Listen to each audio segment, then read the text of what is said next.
Diduga akibat korsleting listrik, 3 unit rumah di Kabupaten Jeneponto, Sulawesi Selatan ludes dilalap api. Kebakaran itu mengakibatkan 1 korban tewas. Sementara insiden terbakarnya gudang ekspedisi di Depok, Jawa Barat diwarnai kisah ironis dari warga sekitar gudang terdampak kebakaran. Sedikitnya 3 unit rumah di Tonrang, Desa Alu, Jeneponto, Sulawesi Selatan hangus terbakar pada Senin siang. Hanya dalam hitungan menit, rumah panggung kayu ini habis dilalap si jago merah. Kencangnya tiupan angin membuat api dengan cepat membesar dan menyambar bangunan lain. Akibat kebakaran ini, seorang nenek berusia 75 tahun tewas terjebak di dalam rumahnya yang terbakar. Jenazah korban kemudian disemayamkan di rumah tetangga. Menurut petugas, asap tebal pertama kali terlihat dari kolong rumah. Kebakaran ini diduga akibat hubungan pendek arus listrik.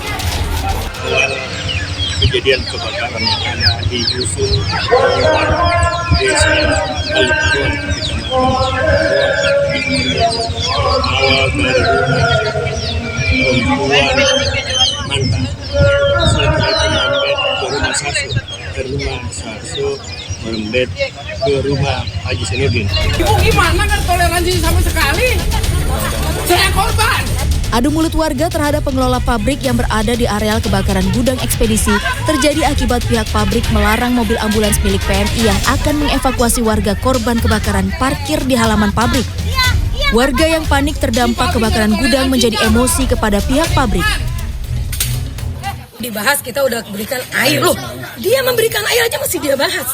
Jadi saya harus cari air di mana? Di kali. Maksudku di mana kontribusi perusahaan terhadap kami, lingkungan yang berdampak nih. Kita lagi kesusahan, bukan lagi kesenangan.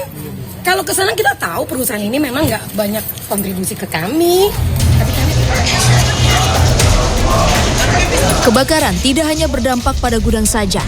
Sedikitnya 3 rumah warga hangus terbakar dan 5 rumah roboh akibat tertimpa tembok gudang. Menurut salah satu warga, ia mengetahui adanya kebakaran dari suara di luar rumahnya. Saat jendela dibuka, api sudah membesar. Ia dan keluarganya yang saat itu sedang tidur, panik dan langsung menyelamatkan diri. Habis total. Bisa dilihat aja kok dari sini juga rata, nggak ada. Ini karena kita kan satu keluarga, ini 2 rumah ini atas habis tuh. 2 rumah ini. Aduh, kalau misalnya ini soalnya kan segala macam surat-surat, perhiasan segala macam di atas udah nggak ada yang diselamatin. Karena kita kan udah penting kan nyawa dulu. Jam 3:30 itu udah api itu udah berkobar rata nyampe ujung sampai ke depan.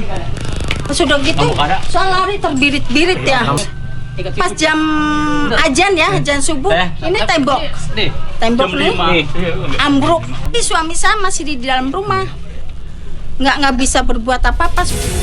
Sebelumnya, sebuah gudang penyimpanan milik jasa pengiriman barang atau ekspedisi di Jalan Raya Pekapuran Cimanggis, Depok, Jawa Barat terbakar Senin subuh. Petugas mengerahkan 18 mobil pemadam hingga api seluruhnya padam. Tim Liputan CNN Indonesia.